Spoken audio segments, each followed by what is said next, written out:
आपण स्वतः वार्षिक दीपोत्सवांतर्गत येणारं महालक्ष्मी पूजन सरळ साध्या सोप्या पद्धतीनं कशा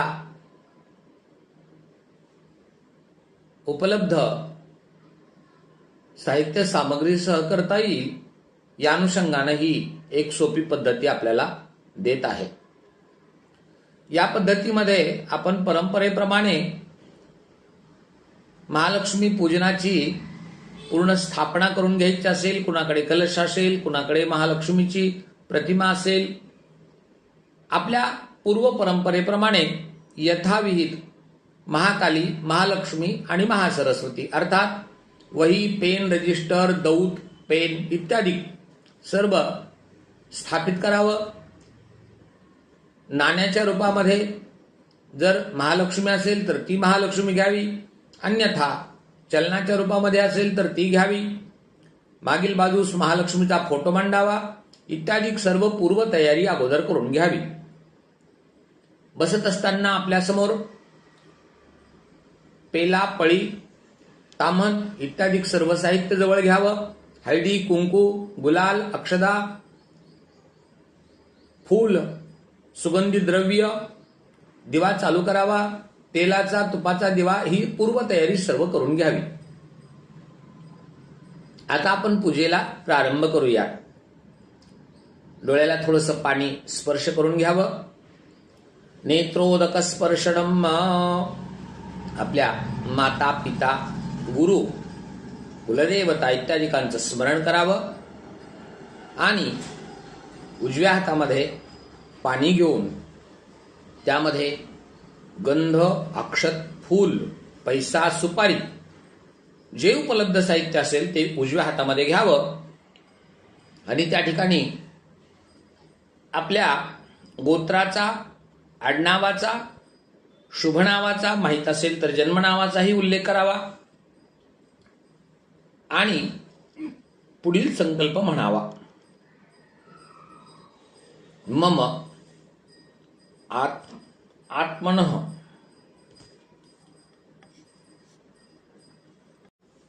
मम आत्मनः श्रुतिस्मृती पुराणोक्त वेदोक्त शास्त्रोक्त यथावत शुभ पुण्यफल प्राप्त्यर्थम मम व्यवहारे राजद्वारे सभायां सर्वत्र सेवा कार्ये शासकीय, प्रशासकीय, न्यायिक संबंधित समस्त सेवा कार्ये मम यश विजयादि प्राप्त्यर्थम अलक्ष्मी निस्सारण पूर्वक शुभलक्ष्मी, धनलक्ष्मी, धान्यलक्ष्मी अखंड निवासपूर्वक परिवारित जनानां सुख, शांति, शौर्य, धैर्य प्राप्त्यर्थम प्रतिसांवत्सरिक दीपोत्सव निमित्तेन महालक्ष्मी पूजनंच करिष्ये। आपल्या हातामध्ये घेतलेला जो संकल्प आहे तो समोरील ताटामध्ये सोडावा आणि गणपतीचं स्मरण करून एक सुपारीला अक्षत, पाणी, पंचामृत इत्यादिकानं पंचोपचार करावेत। महागणपतये नमः गंधाक्षत पुष्पैः संपूजयेत। जर कलश मांडलेला असेल तर त्या कलशावरती स्पर्श करून कलशशंखे विष्णू कंठे रुद्र समाश्रितः मूलेत्रस्थो ब्रह्मा मध्यमात्रणाश्रितः कोक्षोत्सागरा सप्त सप्त द्वीपा वसुंदरा ऋग्वेदे यजुर्वेद सामवेदो अथर्वणः अंगेश्च सहिता सर्वे कलशन्तु समाश्रितः अत्र गायत्री सावित्री शांति पुष्टिकरितः आयान्तु देव पूजार्थं दुरितक्षैवकारकः गंगे च यमुने चैव गोदावरी सरस्वती नर्मदे सिंधु कावेरी जलेस्मिन् सन्निधुं कुरुः। त्या कलशावरती अक्षत व्हावी, पाणी व्हावं, दूध, पंचामृत इत्यादी चढवावं आणि त्यानंतर परत एकदा शुद्ध पाणी वाहून चारही दिशेप्रमाणे पूर्वेला, दक्षिणेला, पश्चिमेला आणि उत्तरेला आणि वरील बाजूला कलशाच्या नारळाला गंधाचा टिपका लावावा, गंध काढावा। पूर्वे ऋग्वेदाय नमः, दक्षिणे यजुर्वेदाय नमः, पश्चिमे सामवेदाय नमः, उत्तरे अथर्ववेदाय नमः, मध्ये अपापतिवर्णाय नमः, जे काही ऋतूतील फूल वगैरे प्राप्त असेल तर ते फूल व्हावं, थोडी साखर ठेवून पाणी फिरवावं आणि कलशाला नमस्कार करावा. तत्वाजामे ब्रह्मणा वंदमान सदा शास्त्रे जजमानो हविर्भिः आहेडमानु वरुणेह बोधिरुषगुण समान आयुः प्रमुखेः आणीनो कृतो गणपती वरुण पूजनाख्येन कर्मणः महागणपती वरुणराज प्रियंतान्न मम. एक आचमनी अर्थात एक चमचा किंवा हातावरती पाणी घेऊन समोरील तामणामध्ये सोडून द्यावं. अथ महाकालीनाम पूजनम.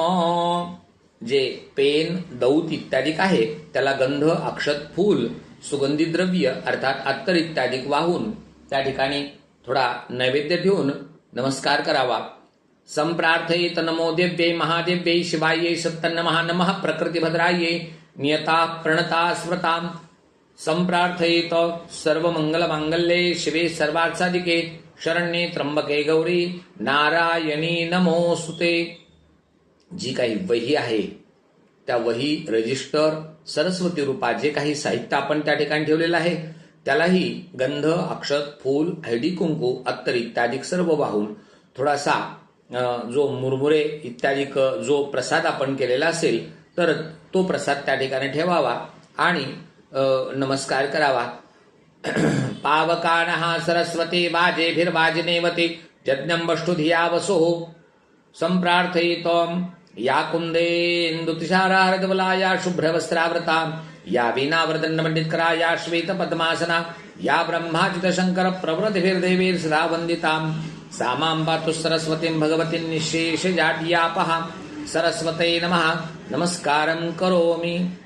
जी काही आपल्याला कॉईनच्या रूपामध्ये किंवा मूर्तीच्या रूपामध्ये जी महालक्ष्मी असेल, बऱ्याच ठिकाणी आपापल्या परंपरेप्रमाणे चांदीची महालक्ष्मी किंवा रोकडे इत्यादी असतात तर ते ताम्हणामध्ये घ्यावेत.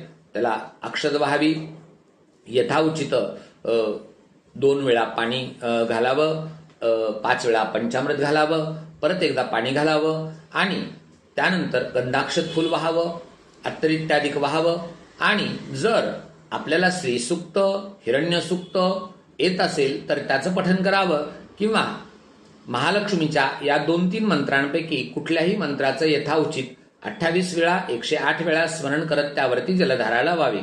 जसे की हिरण्यवर्णाम हरिणीम इत्यादी हिरण्य सूक्त आहे, ओम पद्मानने पद्मरो लक्ष्मी सूक्त आहे किंवा ओम ह्रीम श्री महालक्ष्मीभ्यो नमः हा एक मंत्र आहे किंवा सरळ आणि सोपा मंत्र ओम श्रीम नमः याचं 28 किंवा 108 वेळा स्मरण करत महालक्ष्मीवरती जलधारा लावावी.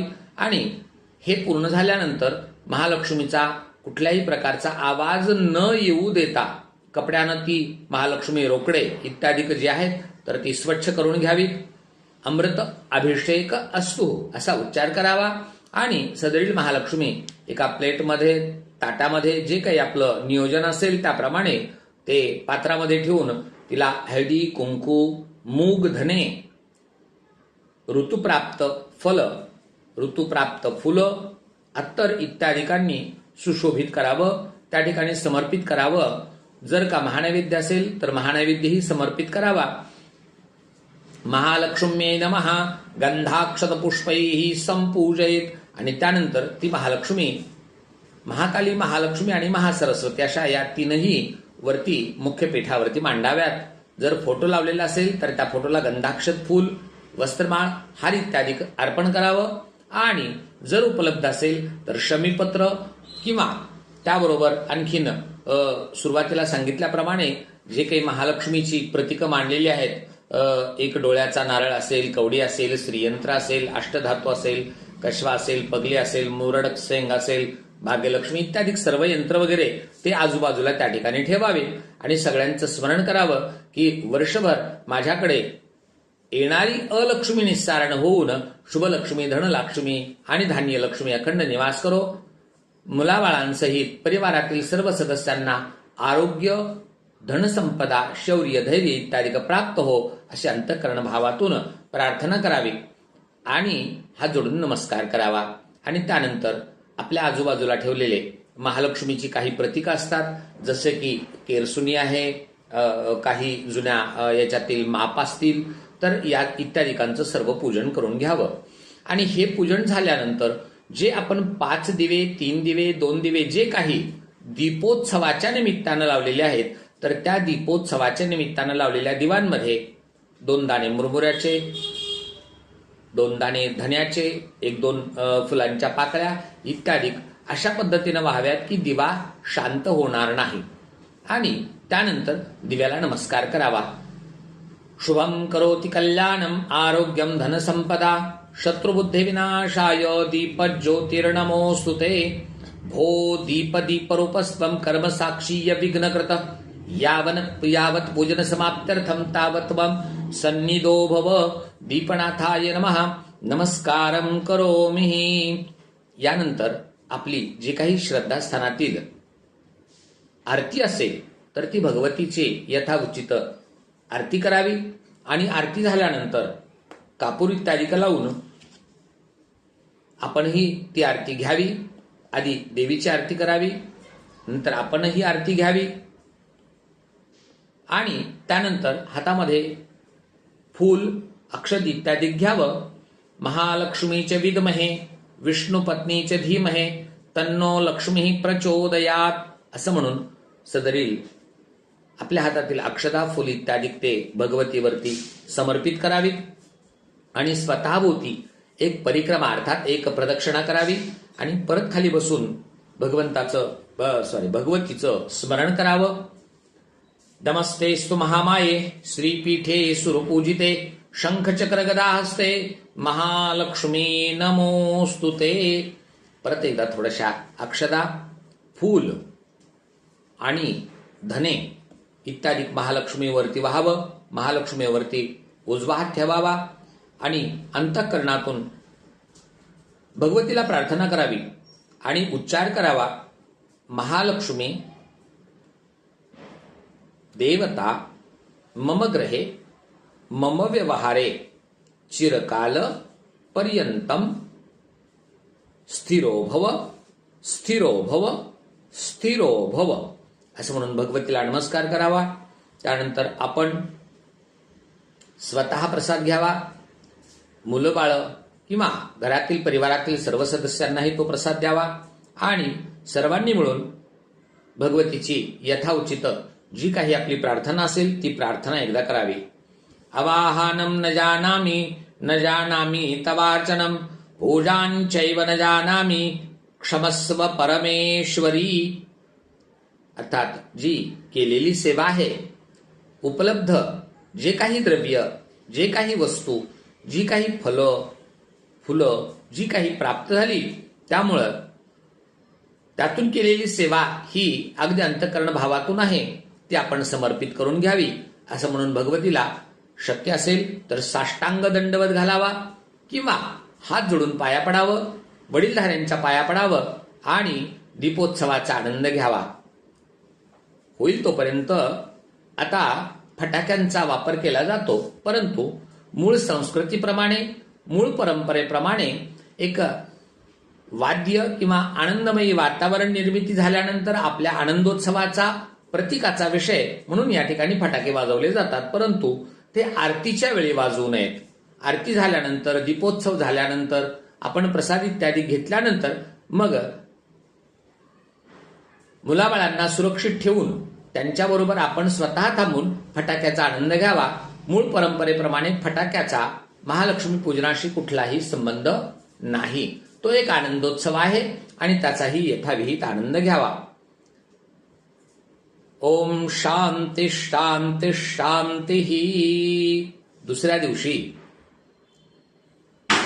सकाळी हळदी कुंकू व्हावं आणि महालक्ष्मीचं जे काही पूजन स्थापित केलेलं आहे त्याचं विसर्जन करावं.